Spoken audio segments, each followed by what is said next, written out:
So I just want to welcome Martin today from SISIP Financial, who's going to be giving 3 presentations on financial basics for us. And today is the first one, financial basics for budgeting. So Martin, I'm just going to turn it over to you. If you could just introduce yourself and then hop right in. All right, sounds good. Well, good afternoon, everyone. So as mentioned, my name is Martin Carette. I'm financial counselor with SISIP.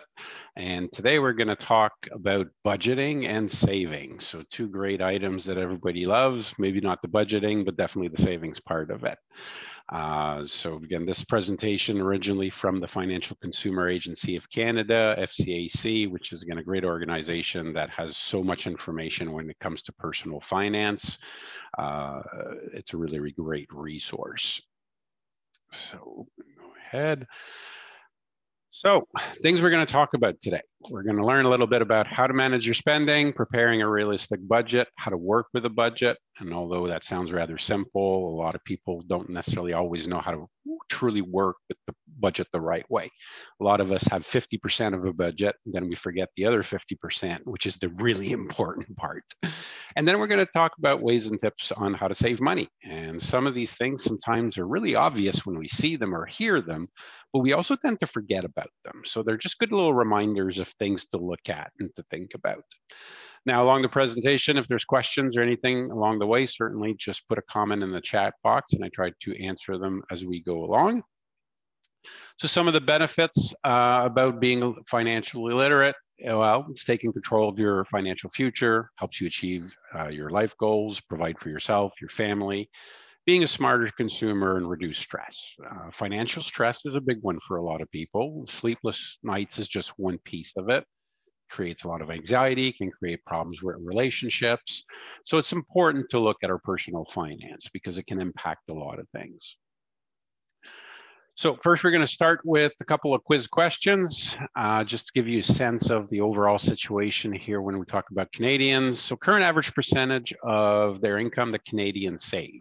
You can use the chat A, B, or C. What would you say? 5, 7.5, 10%? A few comments here, give a chance for people to respond. So it looks like I got most people saying 5%. So currently you're absolutely correct, which is low. If we look at financial books, most financial books will tell you should save about 20% of your income. In today's world, not necessarily realistic because the cost of things keep going up, but 10% is definitely a good target number. If you're able to save about 10% of your income, it certainly puts you above the Canadian average, which is, again, a good opportunity to start saving there. Percentage of Canadian households that use a budget to manage their finances. What would you say there? A, B, or C? Get some answers.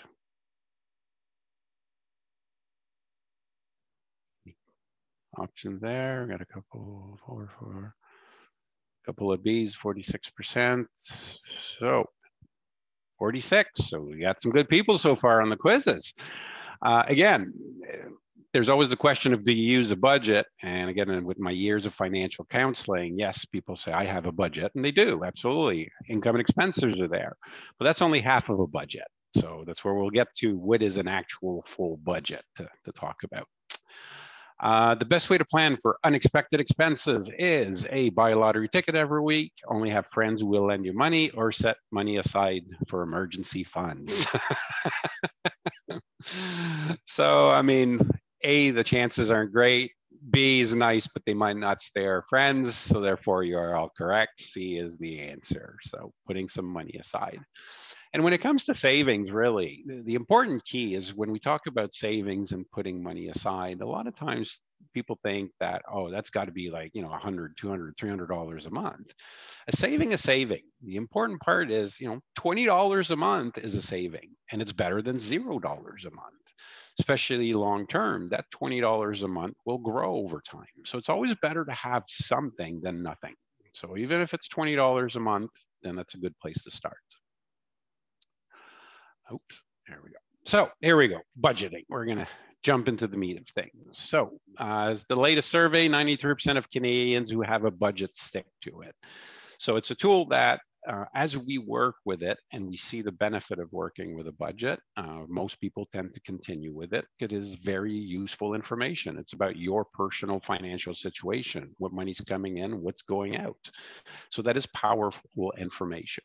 So as we know, when it comes to the part of a budget, it's pretty simple. There's two major portions: income and expenses. Income, most of us are pretty good at knowing what our income is. So when we talk about income on a budget, we only talk about incomes that we receive on a regular monthly basis. So either employment income, pensions, investments, those types of things. Things like, GST checks and things we get quarterly or every other month isn't part of your budget because that is not regular monthly income. There's a workbook that I will be sharing with the individual after. This is just, again, high-level monthly incomes for type of employment. These are national averages, which means that depending on where you live, these numbers might not be as realistic. The best way to know what a job pays is always simple. You look at job boards and those types of things. And with the military, it's usually pretty easy to figure out what the income is based on rank and such.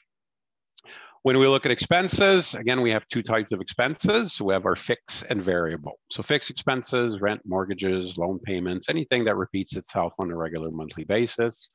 And then our variable expenses are the one that fluctuate from month to month because things are always a little bit different.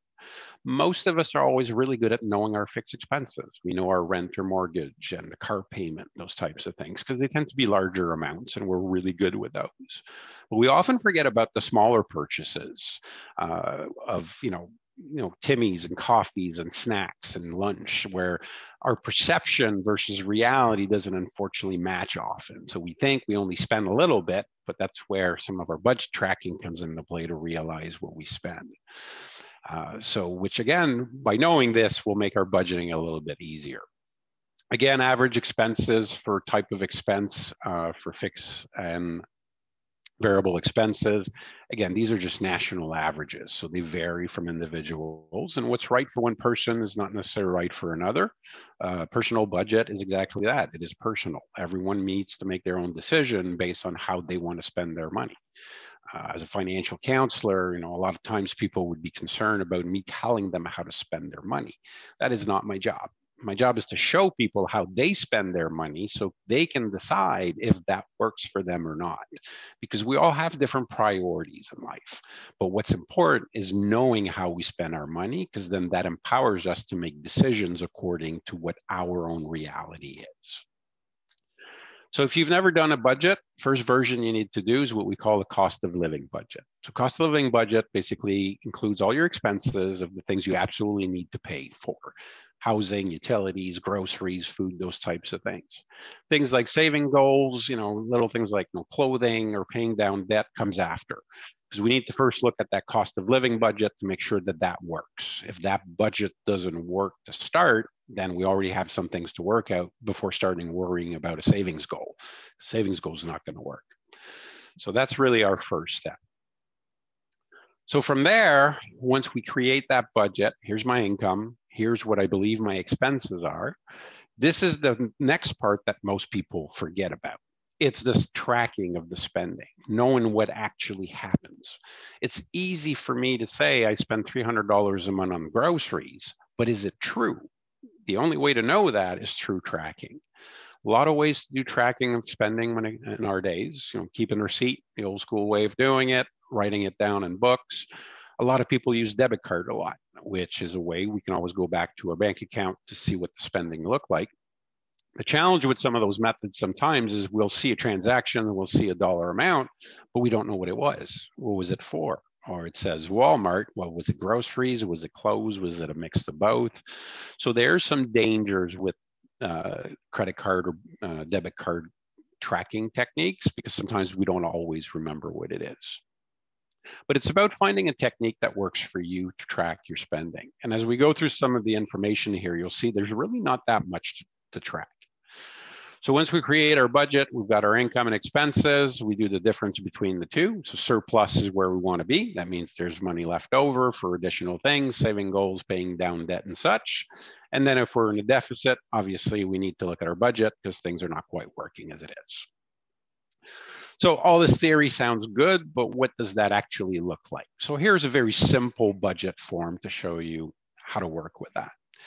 So someone's income right now in Ontario, minimum wage $14 an hour. So working full-time income would be just under $1,800 a month.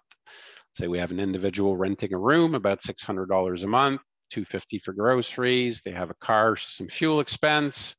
We got some insurance for the vehicle, and then miscellaneous. Miscellaneous is basically everything that is not part of your budget. So if it's not on one of these lines, it falls under miscellaneous. Usually I use that category for things like going out, restaurant and such. So again, everyone's got expenses and limits they like to set. So we're saying our expected expenses for the month, $1,320. So that means that in theory, we should have, pretty decent surplus on a month-to-month basis of $472, which if that is the reality, then we can start either looking at paying down debt if we have some, setting ourselves some savings goals, start doing some automatic savings and such. So again, this is the easy part. That's the part that most people do and say, I have a budget and I'm in the positive, which it's great theory, but now we need to really find out.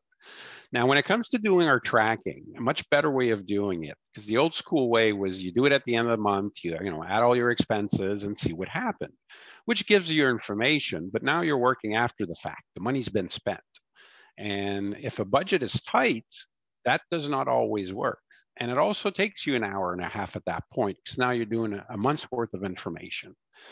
A much better way to do your tracking is to do it on a weekly basis. If you do it once a week, on average, most people, 5-10 minutes once a week, you're done. And we have tools here that we can share to help with that calculate things for you and breaks down categories and just makes it a little bit easier for you. So those are things that if you get in touch with me, I certainly can get you some of those tools to help you in the budgeting. So the trick is same day of the week. So I always say, Sunday morning over coffee, good time to do your budget. Takes on average 5-10 minutes. So that first week was in a pay week, beginning of the month. So rent was paid, bought some groceries, bit of gas, insurance wasn't due, and I spent some of my miscellaneous money. So week 2, same thing. So that was a pay week and my expenses for the week. Week 3, you do the same. So now as the month's progressing, especially if your budget is tight, you can kind of see, if you're on target. So rent once a month done, you don't have to worry about it anymore. Grocery, most people, every week we pick up a few things along the way. And right now it looks like, might be a little over on my grocery budget of what I believed in based on my spending so far. But my fuel expense looks a little bit lower. And again, because this budget has a lot of surplus, I'm not extremely worried. But when your budget is tight, that becomes that much more important. So by the last week of the month, I got all my trackings done. So I can see that, yes, my groceries, I definitely spent a little bit more than expected, but I spent less on fuel. So overall, I only overspent by $5.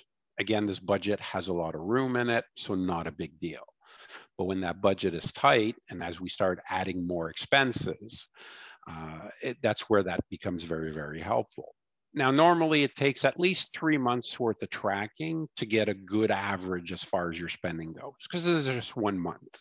This month worked out. Next month might be different. Maybe all of a sudden there's more travel, or there was a higher need for groceries. Maybe I was already stocked up pretty well, and this month I didn't need quite as much. Once you get 3 months worth of data, now you're starting to get better average. And the more you do this, the better the information gets, because now you start getting more detailed information about your spending.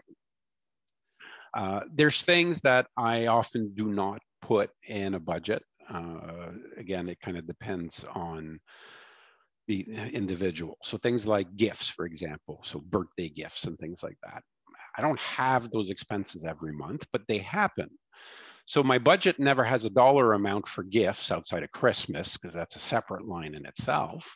But when I do spending in a specific month where, okay, there was a gift, I bought $50 for an event, I see it in my tracking.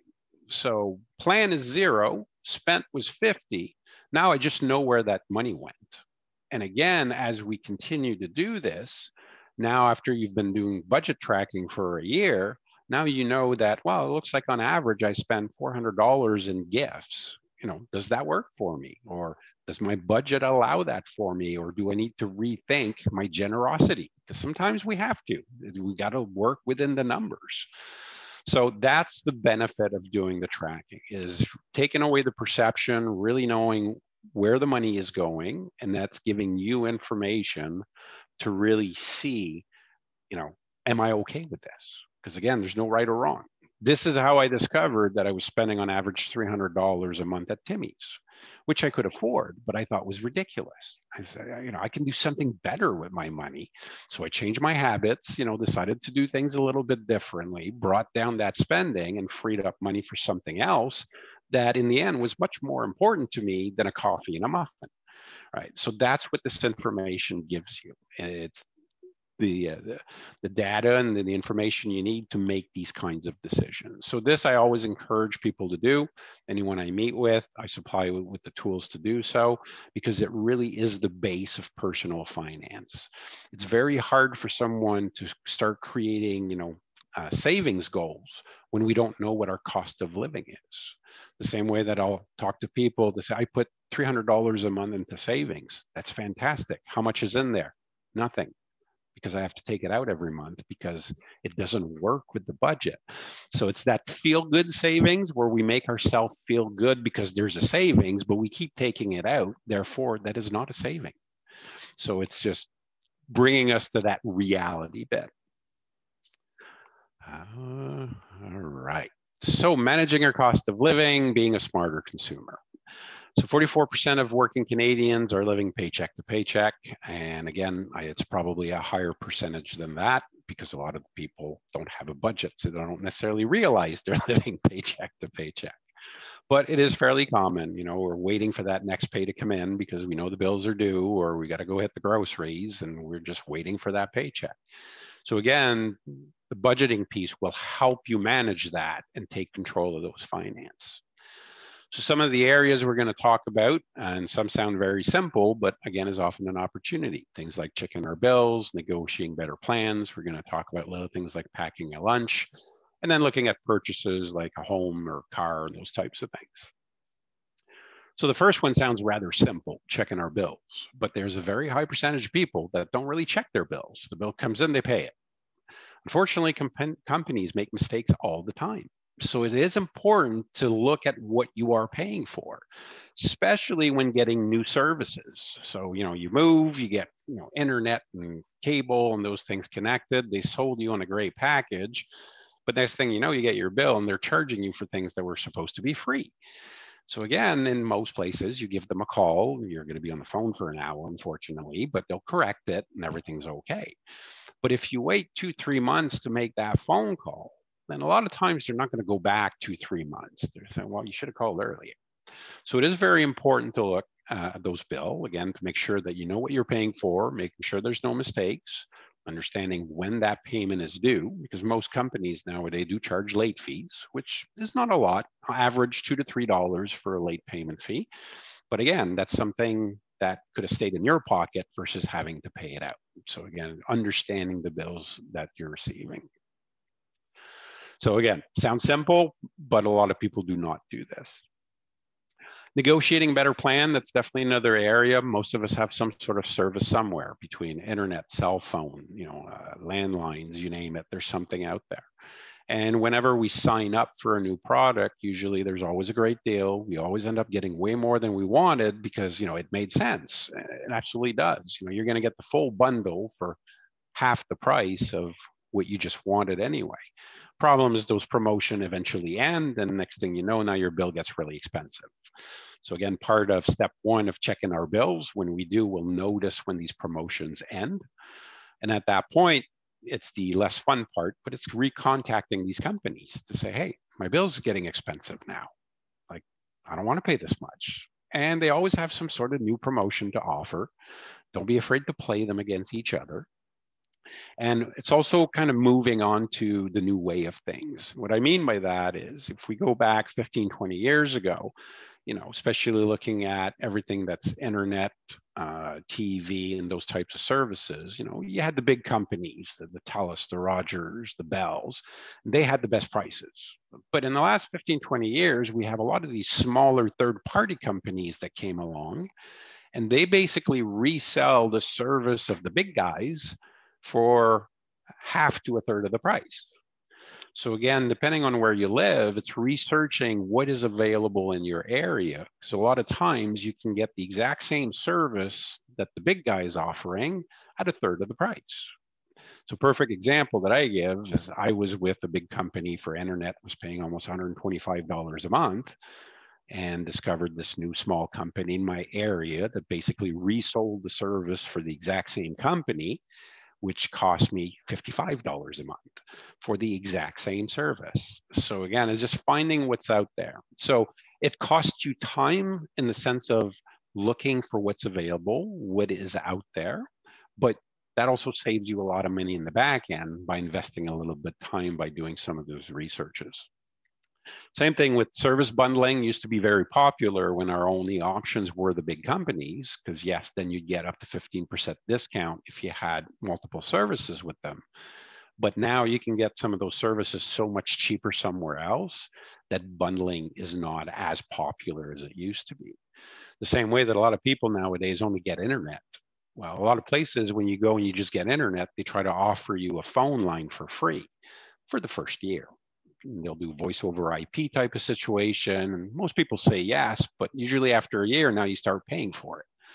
So again, that's where keeping an eye on that bill, because if you don't need that landline, you just don't need it. Just to make sure that, again, everything kind of falls into place there. So it takes a little bit of time, takes a little bit of research. And when it comes to services, that's something that we should review our services at least once a year. Not only because promotions might end, but because our needs might change as well. If you move to an area where now all of a sudden you're doing a lot of long distance calling because family, is far and you need that long distance plan, well, that makes sense. But now you moved back home, you're still paying for a long distance plan that you don't need anymore. And even a lot of those, there's becoming less and less. Most cell phone companies now will offer Canada-wide or Canada and US and things like that. So again, a lot of the packages and the offers are changing. So by keeping an eye on our services and reviewing our services can again help us save money based on the need of today, not the need of yesterday. So it's making sure that we keep an eye on some of those things. And these little things sometimes don't sound like much. It's like, okay, it's $20, $25 less a month, which is a good thing. But you do that, 3, 4 different areas. Now you're saving all of a sudden $100 a month, which is $1,200 by the end of the year. Reducing bank costs. Again, depending on how we bank, there's a lot of opportunities there. Now, as CAF members, there's the Bank of Montreal no-fee banking. There's also other no-fee banking opportunities out there for online banks, places like Tangerines and so on that offer no-fee banking. And some people are very happy to pay a fee based on the banking service that they receive. But again, it's just looking at what do you need, what is your want, what is your need, and how much are you willing to pay for those things. Same way that there's a lot of people nowadays that still work with cash, where they'll take out money maybe twice a month and they don't use debit a whole lot. They still like working with cash, which is great. But then are they paying for unlimited debit use on their credit card? So then you're paying for a service that you don't use. So again, when it comes to budgeting and expenses and how we spend our money, a lot of it is about looking at ourselves. What do I need? What do I want? And what am I paying for? Because when we're out there in the world, all these companies are trying to sell us, their products and what they want you to have. But what they want you to have, is it what you want? So really, you need to look at yourself to really say, what do I need? What is the purpose of this? And what do I want to get out of it? One I really like to advise people on, and internet's a big one for those. There's the myth about speed when it comes to internet. Got to have the fastest internet possible. And, now they're going with 5 and you got, 100 gigs per second or whatever. The problem is this, that's been, the lie since the beginning of the internet, where a computer can only go so fast. So you can have an Xbox or a cell phone or a computer hooked up to an internet speed of 100 gig per second. Your computer can't go that fast. So you're paying for something you can't use. The average download speed for anything that has to do with streaming and even video gaming, you need minimum 5 megabytes. Absolutely. You can go up to maybe 10, 15 if you've got multiple individuals. But for the average individual, that is more than enough. And then, of course, a lot of people like to say, well, no, now it's slower. But at 90% of the cases, when things are slow, the issue isn't your speed coming in, it's the provider that can't supply fast enough because there's so many people connected to this one place, for example. So a lot of us fall into the speed trap when it comes to internet. Now, the thing is this, is if you buy the super fast internet with your supplier, if you call them to downgrade, they're not happy and they want to charge you penalties. But if you start with a lower speed, which is cheaper, and you find things aren't working the way you like, you can always upgrade to one speed up, see how that goes. That they're happy to do.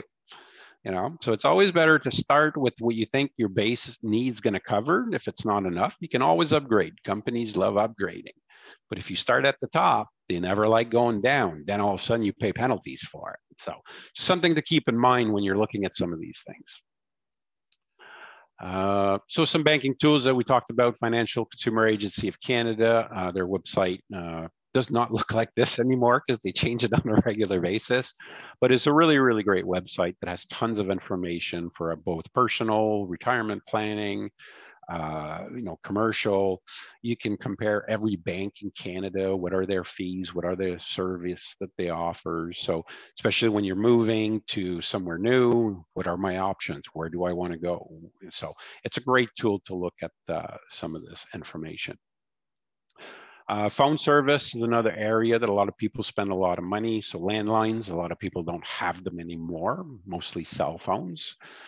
So when we look at cell phones alone, there's either pay as you go or you're on a plan. Now, if you're on a plan, again, typically you should be then paying the same thing every month. So if you're not paying the same thing every month on your plan, then you're not on the right plan for you. So then where are these overage? Where are you going over? And is there a plan that would match your usage? Because the idea of doing a plan is creating a variable expense into a fixed expense. So now you know what you're paying every month. The same way that paying more is not always the option. So data is always a big one for a lot of people. You go over, now it's an extra $20 and things like that. So yes, we can up our plan for more data, or we can also say, I like what I'm paying on this plan. And if I run out, I can turn my data off because I don't want to spend more money. Again, it's always about that personal choice of what works for you and what is your priority as far as your money goes. So it's looking at all those options. And again, looking at the services that we have with those phones, if I have long distance plans, do I need them? Do I need to change them? Contracts is something that offers scarce people. Well, I have a contract, I can't cancel. Okay, well, ask them, what is the cancellation fee? A lot of places, you have a $75 cancellation fee for canceling early. Okay, so it's going to cost me $75 for that, but in 2 months, I'm making more than that in savings by switching company. Well, then the $75 is no big deal because you're making it up in 2 months, right? So again, it's making that comparison and not letting penalties scare us. And that's a situation I see often when we start talking about early mortgage renewal, for example. All right, there's going to be a couple $1,000s in penalties if you do something like that. But $5,000 mortgage penalty versus long-term, let's say, $15,000 in interest charges on the debt load, well, it's still cheaper to pay $5,000 in penalty because now it's saving you so much more at the other end. So we always need to look at kind of both sides of things. And that's what, again, what we do here. We can help you figure those things out. Quick example on bundling, again, not as popular as it used to be. Again, looking at very basic services for landline, cell phone, internet, and TV. $130 for those services nowadays is more like $230 for most of them. Yes, you can get up to that 15% discount, but again, there might be so better deals elsewhere by doing a little bit of research and seeing what's available. Especially when it comes to landlines, a lot of people don't even have them anymore. I don't remember the last time I've had a landline. It's got to be at least 20 years now, and a lot of people have gone that route. They just cell phone is all they have. So then you get cell phone and internet, because now you can stream just about everything anyway. So it's making sure that, again, that you get the service you want, because these companies love to sell us their products. That's what they do. But we can also say, no, that's not what I want. I just want this, right? So don't be afraid to say no. Saving on food, again, food is expensive. Average individual in these areas per adult, typically you're looking $200 to $300 a month as an average per adult. If you eat healthy, definitely around the $300 a month is a fair number. I won't even say that it's a lot, it's a fair number. Eating out's even more expensive. So again, we kind of got to look at some of those things sometimes, and it's about choice. And it starts with our tracking to really see what we are spending, to make sure that we're comfortable with that, and see if we want to make changes. So things like eating breakfast at home, bringing a lunch, snacks, coffees. Coffee, I already mentioned my old $300 Timmy's habit. To me, that was just ridiculous. So I decided one a day, 7 days a week, I'll go to town on a weekend to get my Timmy's. But now that's $100. I'm okay with that. For me, that works. Same with some people are more than okay with spending $300 a month at Timmy's, but it's about what works for you. What are your goals? Vegging out, meatless meal. I'm completely against that. I'd rather only meat and no veggies, but that's me. But again, that one's more about choice. We all have certain things that we enjoy eating, and there's nothing wrong with that. But then how much money are we willing to spend on those things? I love me a good steak, but I'm not going to pay, $25, $30 for one steak. That's just not viable. So when it goes on sale, absolutely, I'll treat myself, but we need to look at some of those things sometimes and make that decision. How much is it worth to me? Versus, is there something else that has more value, more importance for me, where I'm willing to give a little bit up here so I can have more somewhere else? And again, that's what budgeting is about, is getting you the information to make these kinds of decisions of what works for you. Cooking a big dish weekend, weekdays, there's not a whole lot you can't freeze. I mean, when you have, large family, usually there's not a lot leftovers. When you've got, single individuals or just couples, it's hard to cook for one. Even to cook for two can be difficult.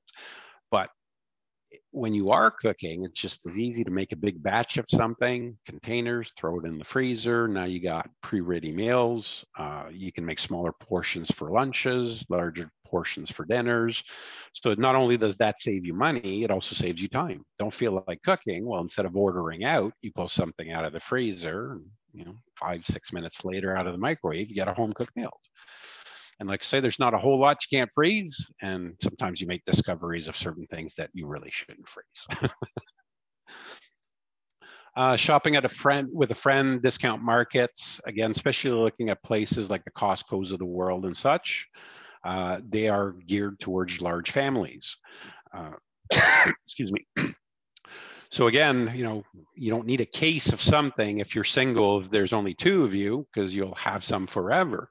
But looking at your circle of friends, you might have people in similar scenarios where, okay, we both like this, we buy it, split the quantity, split the cost, and it works for everyone. So just looking at that.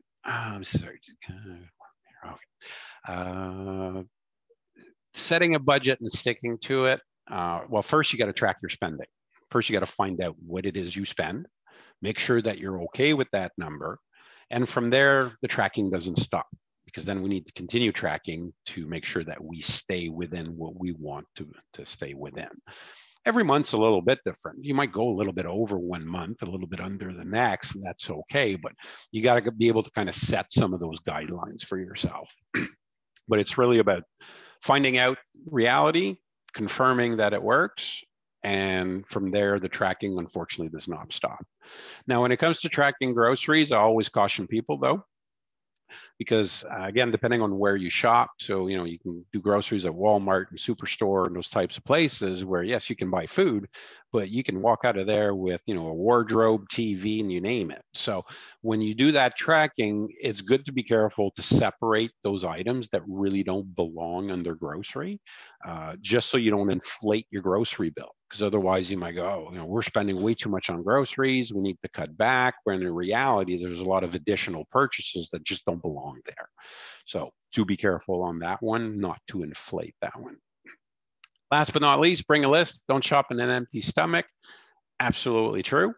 When we go out shopping hungry, it's not about what we need, it's about what looks good.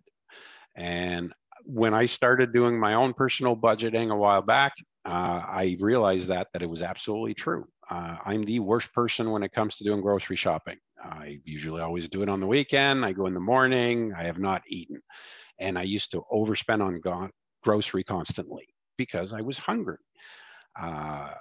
But again, my tracking and my budgeting helped me discover that about myself. So when we start tracking our spending, sometimes we discover things about ourselves that we don't even realize. Now, I didn't change my bad habit. I still do my grocery shopping hungry. That has not changed, but I bring a list now. And if it's not on my list, then usually I don't get it because I know it's just because I'm hungry. So I kind of made that self-discovery. And because I was able to do that, now I'm able to control it. So my grocery bill went down to what I consider a more reasonable amount, also a lot less waste, and buying the things that I need versus all the stuff that kind of gets you when you're out there shopping. So definitely having a list is helpful. Shopping hungry does tend to work. I had a comment here. Yes, pets can be definitely expensive. Absolutely. And there's a huge variety when it comes to that, right? You can buy a gigantic bag of dog food for $20, $25, the same way that same bag, different brand, will be, $150. So it's, again, understanding what you are spending in those areas to make sure that you are comfortable with it, to again eliminate the perception aspect and really bring it down to the reality aspect. And it's all about personal choices. Again, no right or wrong. It comes down to what works for you, what works with your budget. Sometimes what we would like to work for us doesn't work with the budget. So then we kind of need to reconsider that a little bit as well, right? So we need to do a little bit of both. But definitely bring a list. Highly suggest that one. Oh, that didn't go. Do you need a car? So when we're looking at any large purchases, and this is especially vehicles directly, is probably one of the number one areas where I see people get themselves into trouble financially, where someone purchases a new vehicle, payment plan and such, and then within 6 months, everything's falling apart on their budget. First of all, it's because they didn't really have a good budget often, because if they did, they would have seen that expense would not have worked within their budget. Problem is when we buy a vehicle and we finance it, we can't get rid of it because we're stuck with it, with that loan. You're not going to be able to sell it because you owe more than what you'll be able to sell the vehicle. So definitely an area that having a really good budget becomes very important if you're going to do that type of purchase, because once it's done, you are stuck with it. And it's remembering, again, to include all the expenses that go along with it. So, fuel, insurances, maintenance, and all of that. And there still needs to be room left in your budget for a little bit of savings at that point, because if you need other things, then, the old expression, you're mortgage poor, you can just as easily be car poor. So a good budget will avoid getting into those types of situations, just to make sure that you get in a good situation. Some people do like to change cars every 2 to 3 years. Again, at that point, maybe looking at leasing instead, because when we look at purchasing, if you're going to change that often, with the depreciation of the vehicle, especially if it's financed, you're 2 cars down the road and you owe twice the value of the car that you own, which financially is not a very good thing at all. So we have to be very careful with that. It was very generous of the automotive lending industry to say, sure, we can roll loans into the new one. It was generous for them, not so much for the consumer. So we do need to be very, very careful about that, because again, that is an area that can get people into trouble at times. Owning a home, again, large investment, which in theory, again, buying a home should be an investment. It will gain equity over time. On average, typically you need to be there about 5 years to start getting that return on equity. Now, right now, the market is so insane that you might be able to do better than that, but what's going to happen with that market is another story in itself. We don't know. We'll have to wait and see. But it's more of a question of, especially with military, you're going for a posting. Are you hoping or planning on staying there, or you think you're going to be posted somewhere else in 3 years, 4 years, which sometimes means, well, now might not be the best time to think about buying until you're kind of as sure as you can be that you're going to be there for at least 5 years plus. That when it becomes, financially a better option. So unless you're finding a really great deal for some reason, usually better off to wait. And anytime we move, especially when we move, not just city, but province and so on, it's not a bad idea when we can to give ourselves a year to kind of, okay, what's the cost of living here? Like I knew what it cost me when I live, in X, but now I'm in Y. People tell us all kinds of things, but until we find out for ourselves based on your needs, and the things that you do, if you're able to give yourself that chance before jumping to the buying commitment, it's a good safety net for you to figure out, groceries and fuel expenses and travel and areas, just again, to make sure that it works well within your budget. So always a good recommendation if the opportunity is there. So can you afford it? Be a car, a home, a loan of any kind. There's so many tools out there that can help us. So my first suggestion would say, hey, call me. I can help with that, absolutely. But again, Google it. There's a ton of tools available, credit card payoff calculator, loan calculator, mortgage calculator. There's hundreds and thousands of them out there. So use the tools that are available to us, just to see what it looks like. It just kind of gives you a glimpse before signing on the dotted line of anything of what it should look like. So any type of purchase, you're going to finance in any way, you should do this in advance. Sometimes a lot of people think credit counselor, we're against credit. Absolutely not. I have nothing against credit. It can be a very useful tool. But if I'm going to put a large purchase on credit, I absolutely use one of these tools and I know my budget and I say, okay, well, here's the expense I'm going to put on there. And my budget says I can put $200 a month towards that large expense. And now I see how long it's going to take me to pay it and how much interest it's going to cost me. Well, sometimes I don't like the look of that number, but now I have a good budget. I track my expenses. I can cut back on here or forego this little treat for the next while. So now I can do $300 a month towards paying that. Now I'm paying it this much faster and costing me only, X in interest. Okay, I can live with that. I'm going to go with this option.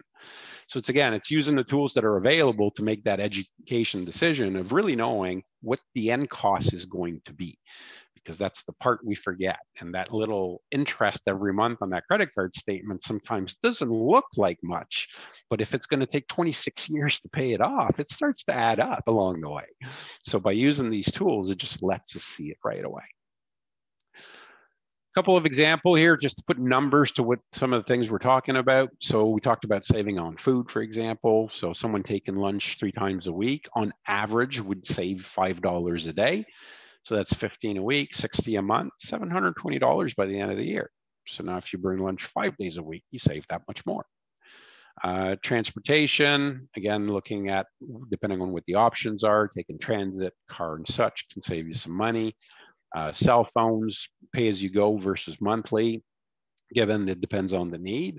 The way I like to look at that one is if you're on a monthly plan, that's supposed to be, let's say, $55 a month, but every month you're paying extra. That means that, we're lying to ourselves saying it's only $55 a month, but every month I pay $20 extra, which means by the end of the year, it's costing you an extra $360. And then we go, where's that money going? Well, again, that's where the tracking is helping. So just making sure that you're getting the products and the services that you need based on your needs. Managing your cost of living needs and wants. We always love the needs and wants. So What is a latte factor? We've all got latte factor regardless of our income level. So our latte factors are those little treats of life. And there is absolutely nothing wrong with them. But again, it's just understanding how much we spend on them to make sure that they have that much value to us. So for me, it was Timmy's, but Timmy's did not have $300 worth of value to me. It just was not that important, right? So there's designer coffees, the Starbucks of the world, eating out in restaurants, impulse buy, cell phones is an area that a lot of people spend a lot of money on, changing phone every year or two, that's 700 plus a pop, that can get rather expensive. But again, if it works in your budget and it's something that is important to you and you're willing to pay that, that's okay, it's your money.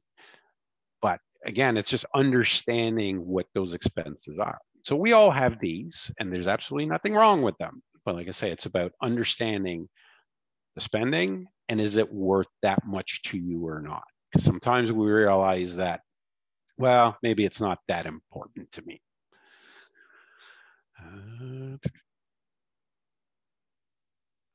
So questions to ask yourself, and they always ask, when does a want become a need? And that one is classic, because this is marketing 101. I come from a business background. And the first thing you learn in business marketing is a want is a want, a need is a need. You cannot turn a want into a need. That is a marketing lie. Problem is, over time with marketing and corporations, we've kind of mucked the definition of these words, in the sense that everything's a need nowadays. The way we talk, or the way corporations talk.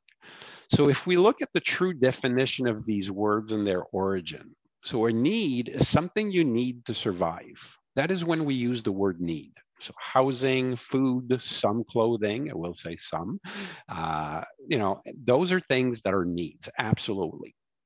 Everything else is a want.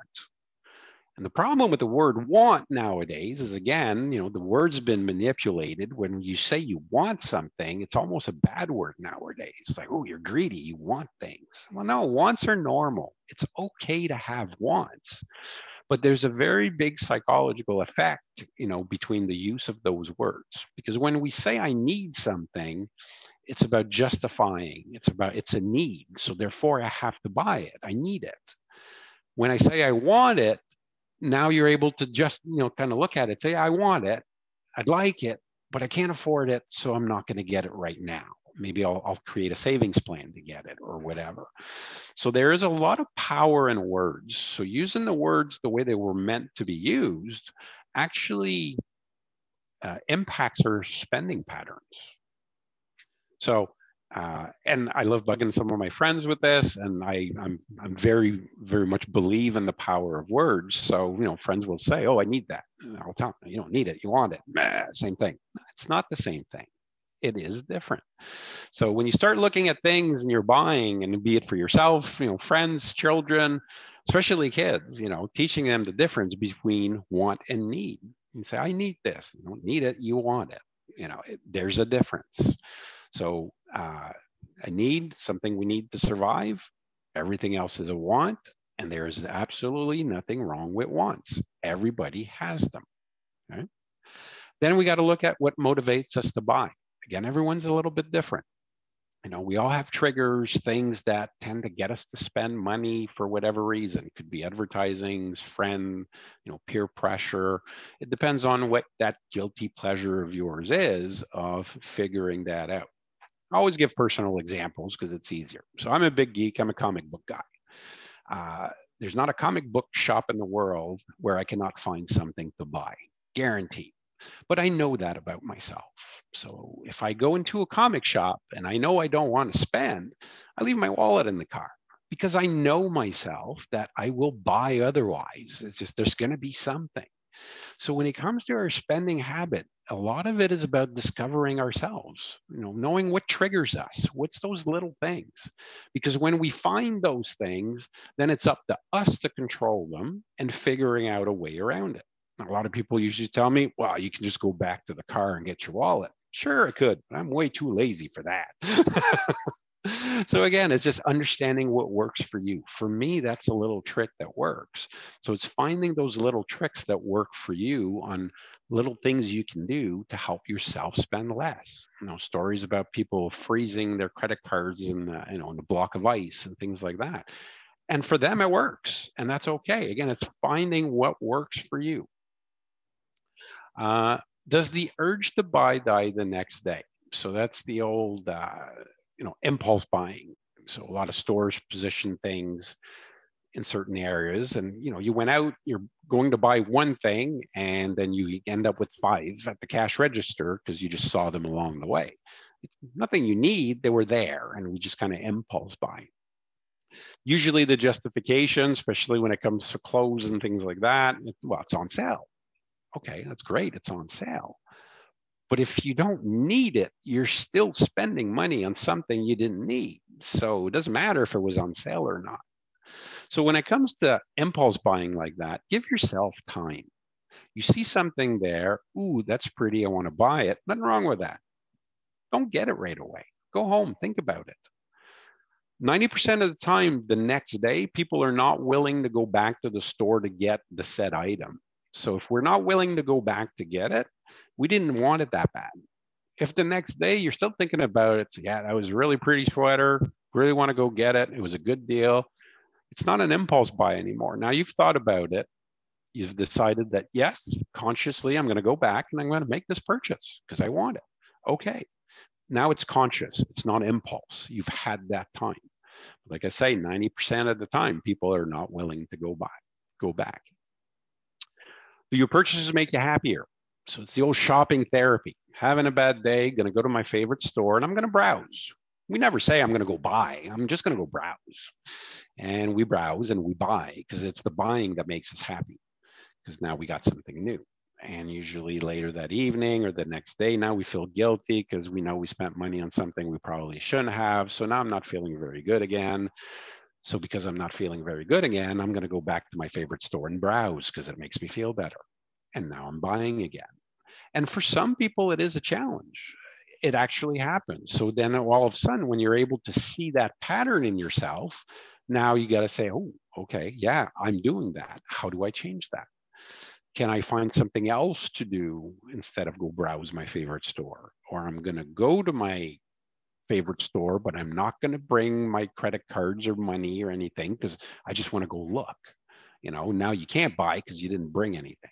And the first couple of times, you're probably going to go, oh, I wish I had my wallet. I still want to buy that. But again, that's the whole habit. Once you get home, give yourself time and realize, yeah, I'm glad I didn't spend that money. That was silly of me, right? But again, it's self-discovery. A lot of this is about self-discovery because the more you discover about yourself and your triggers, the more you're able to control those things. What needs are now collecting dust? Well, we all have those, right? Need it, bought it, never used it. Well, the nice thing is in today's world, you can sell just about anything online. So you might be able to make a little bit of money back by selling some of those items, but we've all been there. We've all have, or still have those items that we needed, but in the end, never used it.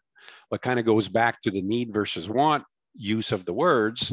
Now, if you, instead of saying I need it, you looked at it as, ooh, I want it, you might not have bought it to start off.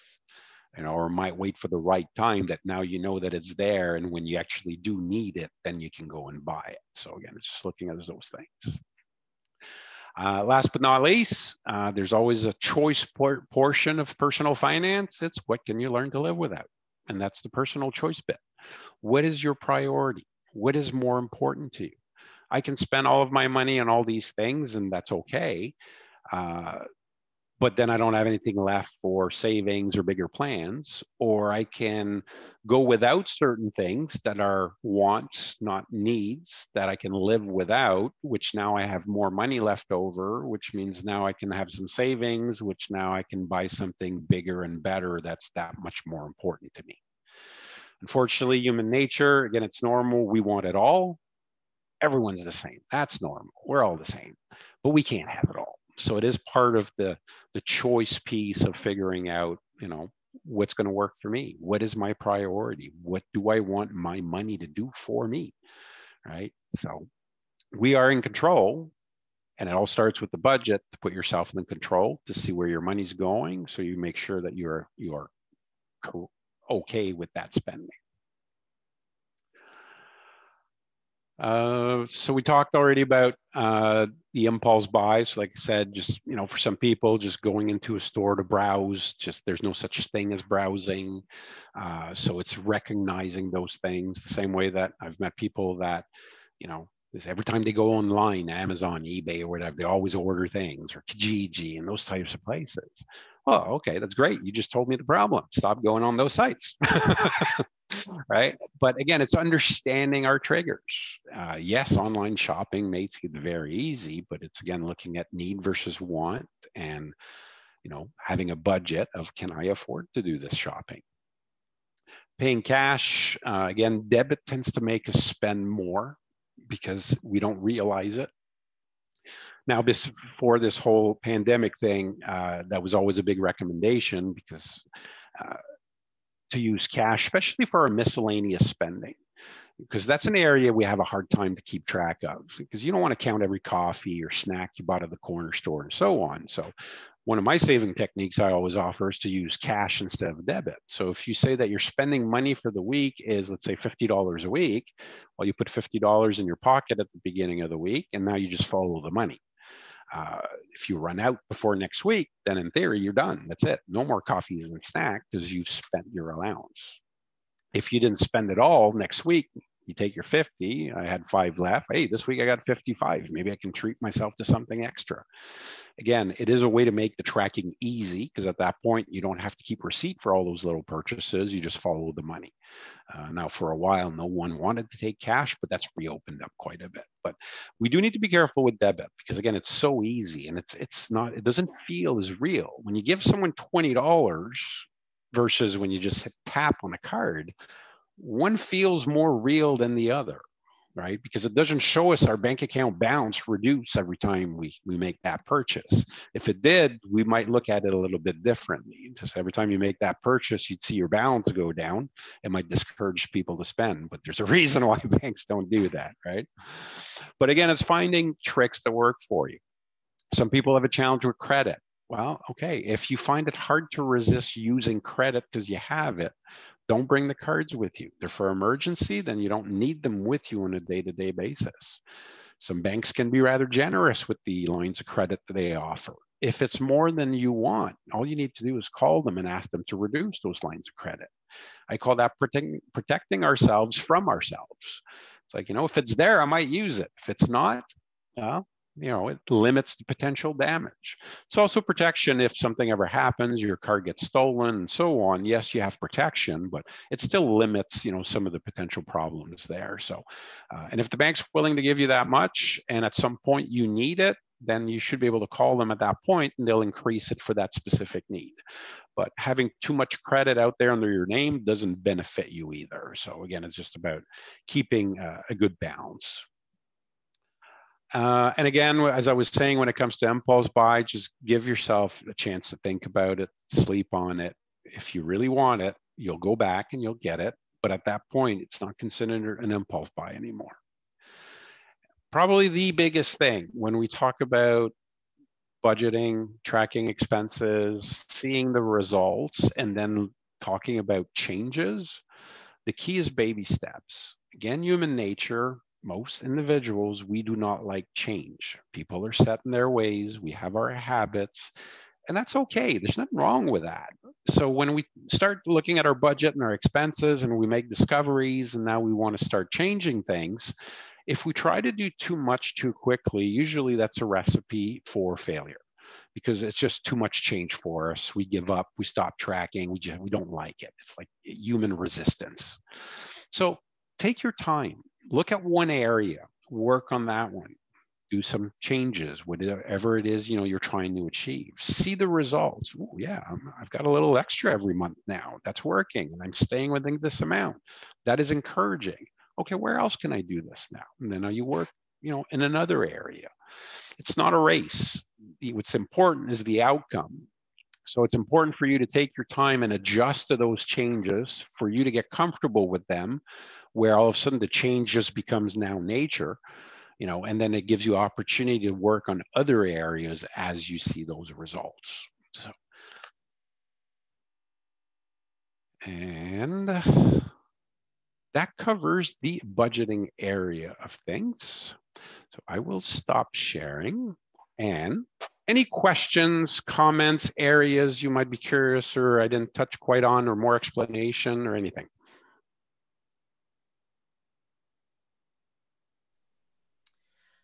I just want to say that if anybody actually only spends $300 a month on groceries, I don't know how they do it. That's per adult.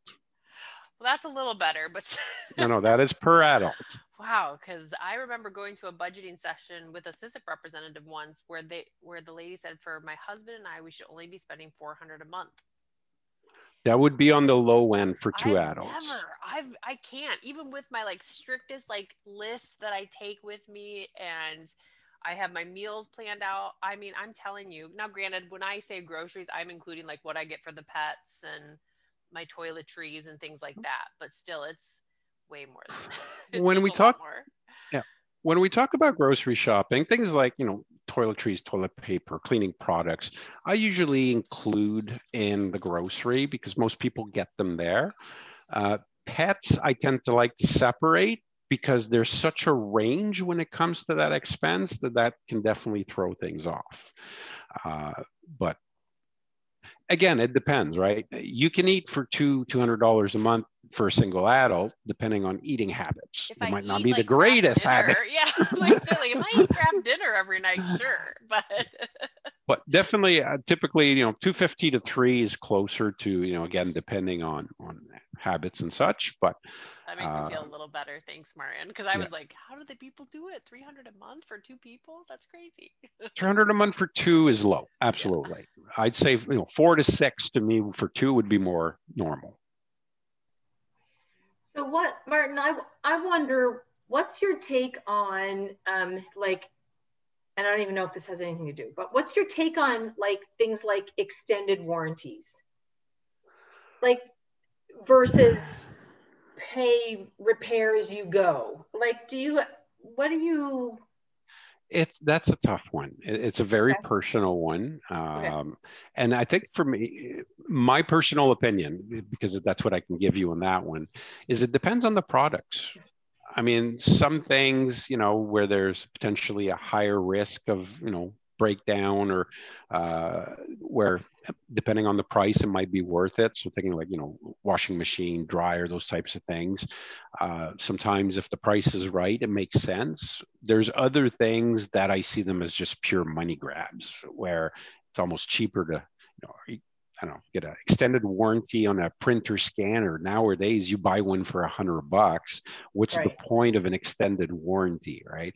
So, but it's a personal thing. For some people, love that comfort, and if that's something that for them works and they want, then there's absolutely nothing wrong with it. But I it's a wonder personal choice. okay. I wonder for bigger things if it makes sense to do like could you maybe in your budgeting, like if it's for something that's a little more valuable, saying, well, I'm not really sure I'm buying into the extended warranty deal, and but set aside like a separate spot on your budget that's for, Maintenance, do you know maybe? what I mean? And set aside X amount of dollars to That build. yeah, that would be a way to do it. So you're basically creating a saving, and you could put it specific to that type of item, or just call it emergency funds, Right. exercise going. So if something breaks or happens, then that's what those funds are for. Uh, and this will touch on our savings session, but again, you can have more than one savings account. So you can separate those goals into multiple savings accounts so you can keep track of each one of them to know where you're at. And this pool is, the next car pool, and this batch is the emergency fund for, home repairs and so on, right? So there's different ways you can do that, but we'll be Mm, touching on that more in yeah, on the savings one. great. Thank you.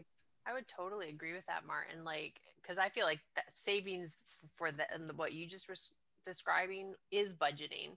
And I worked in banking for a lot of years, and there were people who they'd have 10 different savings accounts, Yeah. because that's how they manage. Like, here's my car savings, here's my home repair savings, like, and all those things, so that they knew when they were had an issue come up, they knew where they were taking from. Whereas opposed to the bigger emergency fund, that can feel like you're draining it in one go kind of thing, So anyways, and people Yeah. found that very effective to have those. I think we always feel weird, like you're not supposed to have that many, but if your bank offers them for free, there's really no reason why not to. Yeah, for most banks they do. And again, it depends on what kind of amounts you want to keep in there, because that's where, well, if it's, a larger amount, let's say you're saving up for a car, well, the tax-free saving account might get you a little bit more. Or if it's a 5-year plan, you might look at a small investment because it'll gain a little bit more for you. So, I mean, it varies on what the purpose is. What is the goal of the saving? Having the separate account can help, because now you might get to a point, you know what, there's enough money in this account for this in case of, I can put some more somewhere else instead. And I'll just leave this one sit for now because I haven't needed it. There's plenty there. And I can add to another goal that I can now, climb a little bit faster maybe. So separating things like that can have some of those benefits for sure. Martin, in all of your years of doing this, what would you say is your, like, you've seen is like the biggest issue, like the thing that causes the biggest issue for people to not stick to their budget, or that if they're not willing to do it, the budget just won't work? Is there like one thing you've noticed over the years that has really like been like, this is the key that will break your, that'll throw your whole budget off? Or Well, as I said earlier, probably the thing that I've seen most often break people's budgets, if they had one, is car purchase. car. Cars are probably one of the number ones where people don't get themselves into trouble. And usually it's because they don't really have a good budget. And so they think they can afford it. They make the purchase because, again, the lenders are generous and they'll get you that loan, no problem. But it just doesn't work with the budget because, they're missing a lot of expenses. So it always comes back to having a really good budget, of knowing where every dollar goes on a monthly basis. And it's not a restriction. A lot of people think, budgeting is about restricting your spending. Not at all. Budgeting is about knowing where it goes. In the end, you can spend it how you want, where you want. But if you're tracking it, now you know. And once you know, well, now you don't have the I didn't know excuse, because right? And Yeah. then you made the choice. So if you want to spend $800 a month going to restaurants, that's okay. But if then you turn around and say, well, I have no money. Well, that's because you're spending $800 a month at the restaurant. So and a reason why a lot of people don't like budgeting or the tracking piece of it is because now there's accountability. And when you do your tracking, it just puts accountability and you can't get away from it, which is, again, human nature. It's not people's fault. It's just at that point, if I do it and I know, now I can't excuse it. Yeah. But if you do it and you can also fix it. And then you need to make the choices that need to be made. And depending on each individual's, income situation, cost of living situation, I mean, for some it's easier, for some it's harder, some you have to make harder choices than others. But that's the unfortunate part of living, right? We got to sometime make those choices. So depending on what we want the outcome to be, or what our aspirations are to get certain things, we all need to make personal choices. And that's really what budgeting is. It's to help us make those types of personal choices to get us in the end where we want to go. Which I think is a great way to end it, because I mean, that's what this is all about. And it's what SISIP is all about. It's about enabling our military members and their family members to be able to make the most educated choices for their families. And that's what the support that you provide. So we really appreciate you coming and spending these next 3 weeks with us and helping us walk through this. I think as families are transitioning back this year to Canada, and that's a change in their budget from what they're used to in the US, and vice versa, coming down to the US. I think this is such great and valuable information.